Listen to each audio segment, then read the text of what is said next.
Good morning, Olami.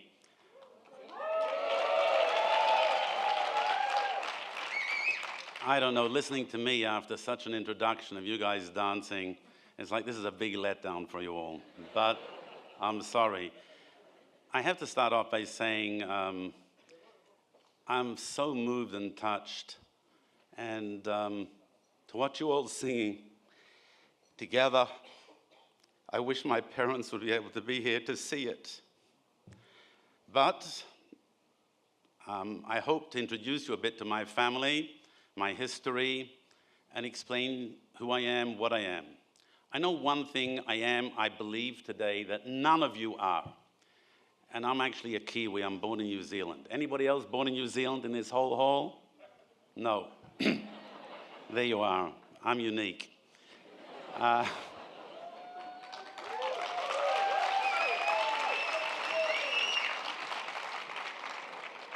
But I have a very fortunate, a tremendous story. It's a story that starts, my parents are both Holocaust survivors.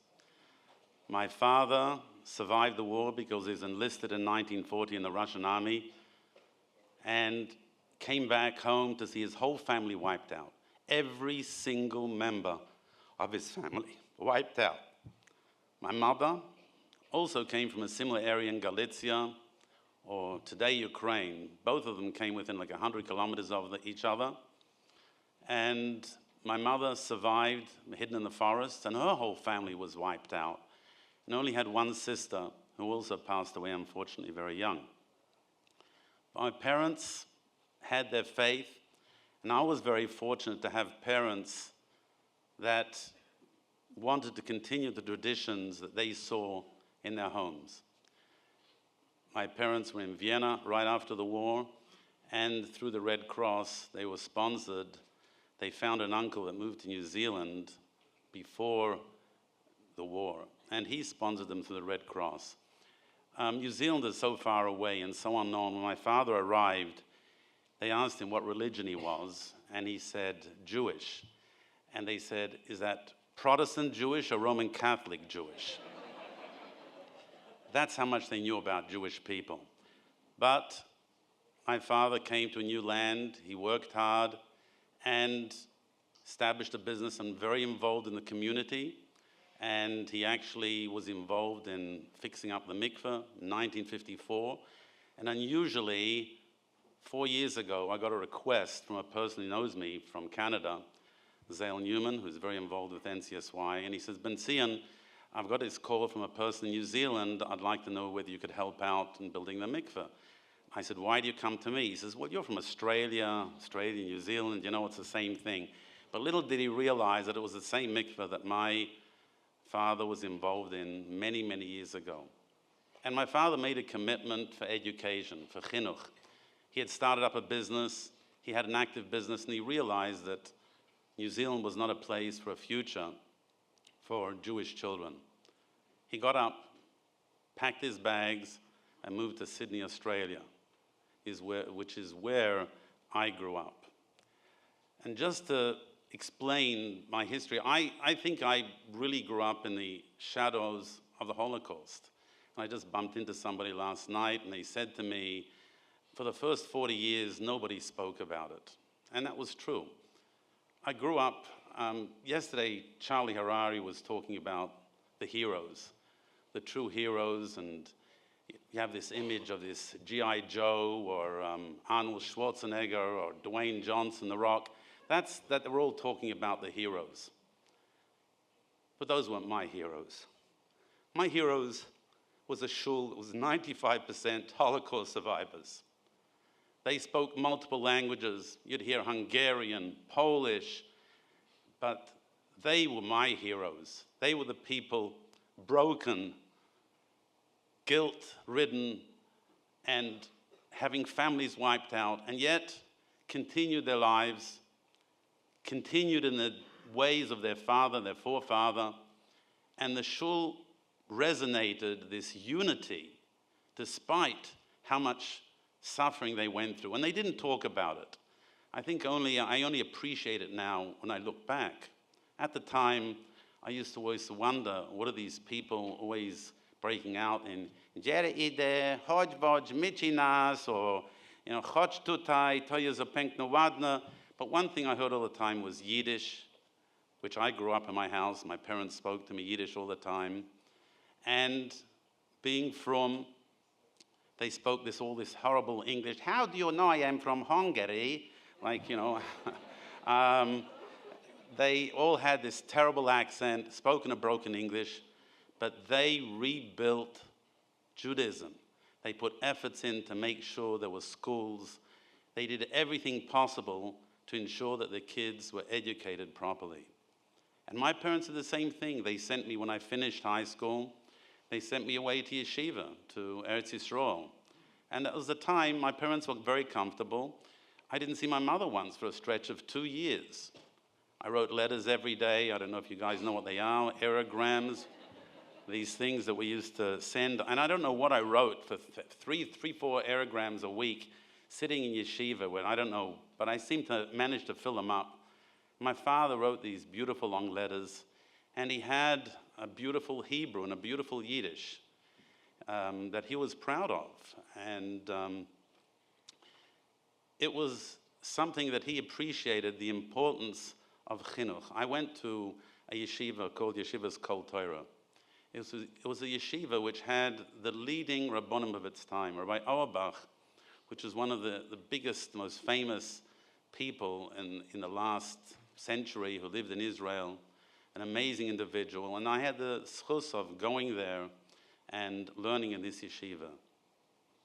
So I always had this strength. I went back home, I qualified as an accountant, and I again went back to learning after qualifying as an accountant, went back to London where I met my wife from Vienna, Austria. And I've repeated it many times, but I always say, I told the matchmaker I wanted to go from Australia, and he thought I said Austria. So today we're married and have, Baruch Hashem, 5 lovely children and 30 plus grandchildren.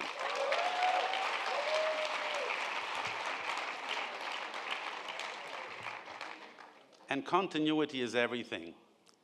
And people ask me, what's it like to be Jewish? What does it mean?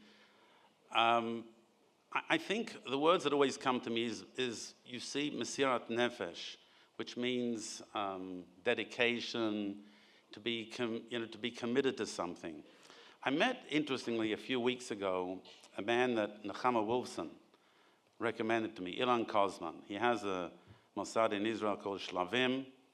And like always, when the people meet me, what's my story and what's my accent? And I told him the story of my parents. And he said, Ben Zion, I have to tell you something very interesting. I went to yeshivas like you, but I also went to the Israeli army. And I think part of, he said, of their course Ktzinim, their officers' course, they had to go to Sde Boker to see and visit the grave of David Ben Gurion. And he said to me, Ben Zion, I went there, and I noticed something very unusual. On the tombstone of David Ben Gurion, there were only 4 simple lines. David Ben Gurion, his years that he lived, Tafresh Mem Zayin to Tufshin Lamed Daled in Hebrew, the Hebrew years. Under that was another line, 1886-1973, and then 1974, and then it said, Allah Arza Bishnat Tafresh Samach Vav, went up to Israel in the year 1906. That's all it said. And he went up to the person that they have, I think, a whole museum there, and he asked him, how come that's all that they have written on his headstone? He's a man that built Israel, the first prime minister, basically single-handedly brought about the existence of the state of Israel. And how come that's all they can put on his tombstone? And he said the lady didn't have an answer. She said, I don't know, maybe it's less is more, or he didn't know. And he said, Ben Zion, I'll tell you what I told her and I think is true. The most difficult thing for an individual to do is to Pack up, leave your background where you are, and go to another place because of a cause. That's what defined him. Everything else he did after that, he considered to be easy.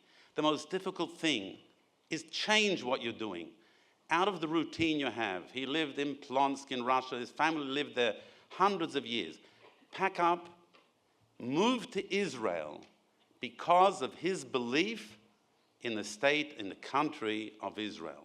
That defined David Ben Gurion. Everything else, making the state prime minister, really falls in the background, is insignificant. That's Mesirat Nefesh. And that's something that I think all of you should be able to take that message after you go to this. You meet people. Changing your life in the direction that you're in is one of the hardest things to do. And that's what defined him. I was introduced before about my business. I see it as really insignificant what happened.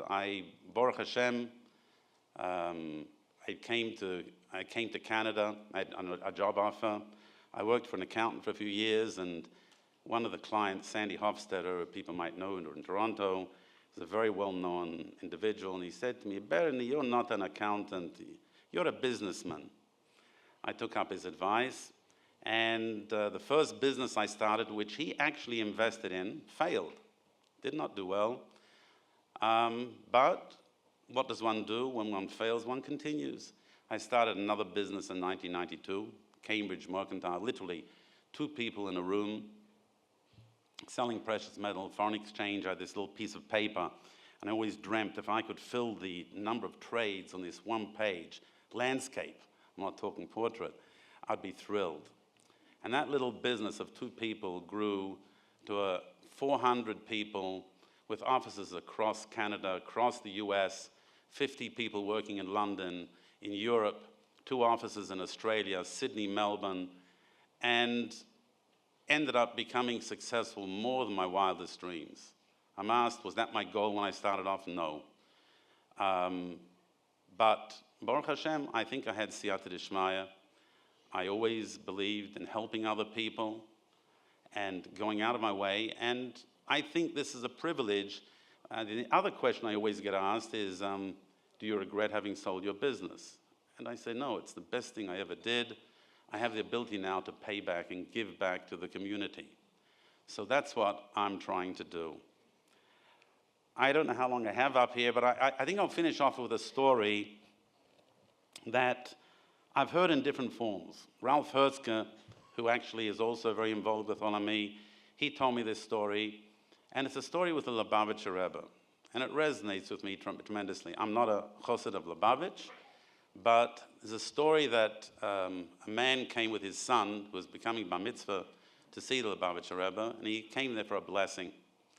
And the Rebbe gave him his blessing, and as he was leaving, the Rebbe called back the boy and asked him, he says, "Do you like sports?" And the boy said, "Yeah, of course I do." He says, "Which sports do you like?" He says, "Of course, New York Yankees." He said, "And what do you learn from the game of baseball for Judaism?" And the little boy looks up to the Rebbe, and he thinks the guy's nuts. What do I learn from Judaism? He said, "The New York Yankees sucked last week. Besides that, I can't apply. I don't know anything." So he says, "I'll tell you." He said, "You went to a game last week?" He said, "Yes." He says, "How many spectators were there?"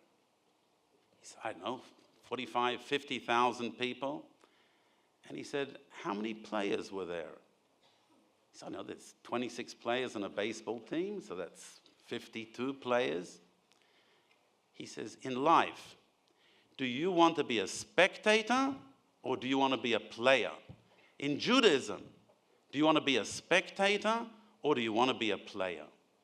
And I think that's the message which resonates with me and I think should resonate with you. Unfortunately, a lot of people just want to be spectators. I don't believe the group of people that are here are spectators.